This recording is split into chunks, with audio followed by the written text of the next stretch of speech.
Well, I do wish I could have played you that video in full, but you could see that I was having problems with interruptions. So anyway, about these whale strandings. I happen to know from experience when I lived in Hawaii that there was a group of us that, made our picket signs, and we went out to the main road, and we all stood there shouting out, protesting against the Navy's use of sonar in a humpback whale national marine sanctuary.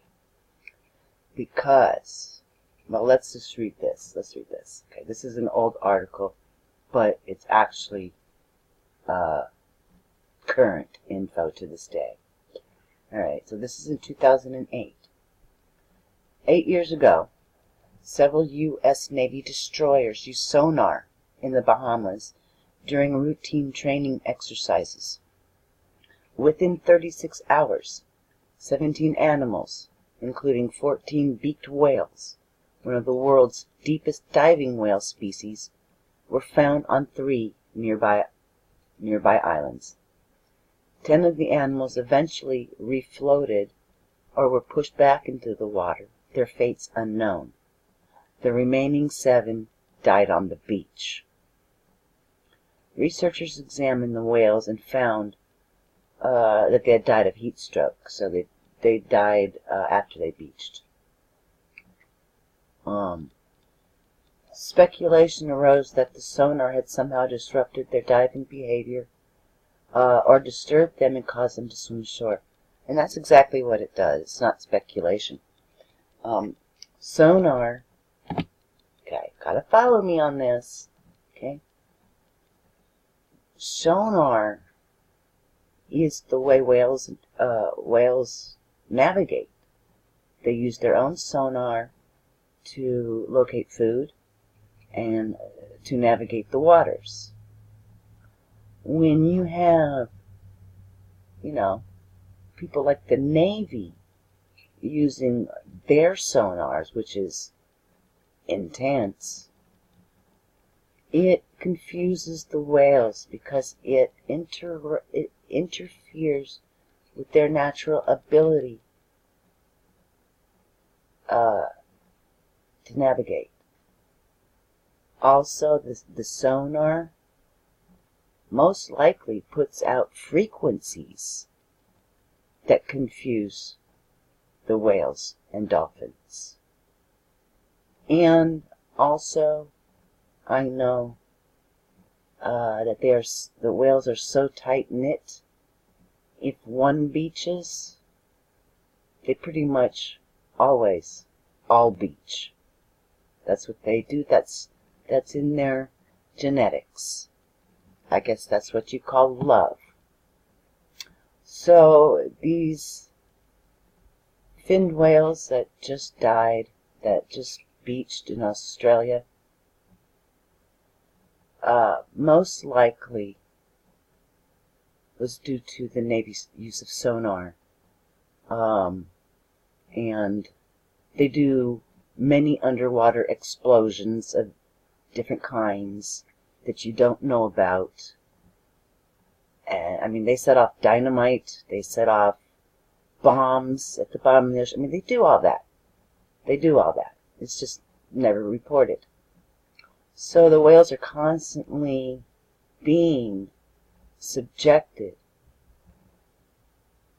to harmful frequencies and harmful sonars, and they're beaching and dying.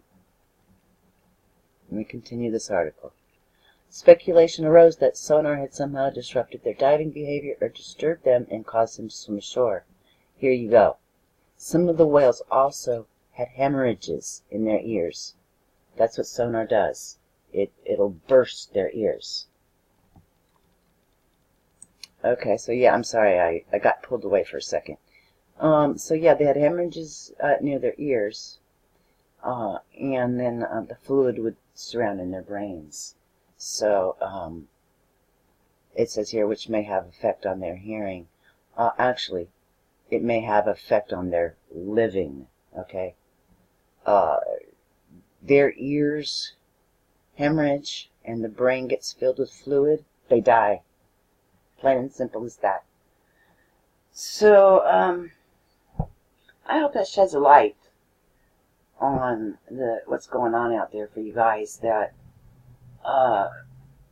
probably 9 out of 10 times when there's a mass whale beaching, it's because of the Navy.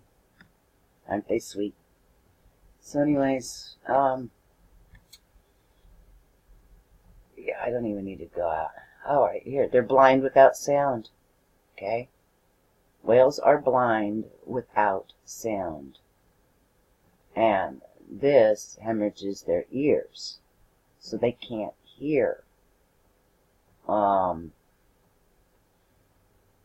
know, if you want to learn more about sonar's impact on beaked whales, the Navy opened the doors for researchers to use its extensive Atlantic country. Blah blah blah blah.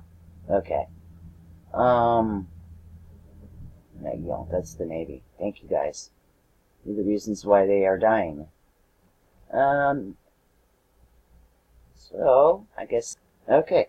The Navy's ongoing use of sonar for anti-submarine warfare training along U.S. coasts has drawn opponents. Remember, this is a 2008 article. In mid-January, President Bush signed a waiver exempting the Navy and its anti-submarine warfare exercise from limitations on sonar use for training off the coast of California. All right, so this is a war on the whales. This is a war on the whales. And I think I'll end it there because this subject just really makes me very sad. Anyways, thank you all for watching, and I hope you do all have a wonderful day. Keep warm, stay safe, stay indoors, and until next time, peace.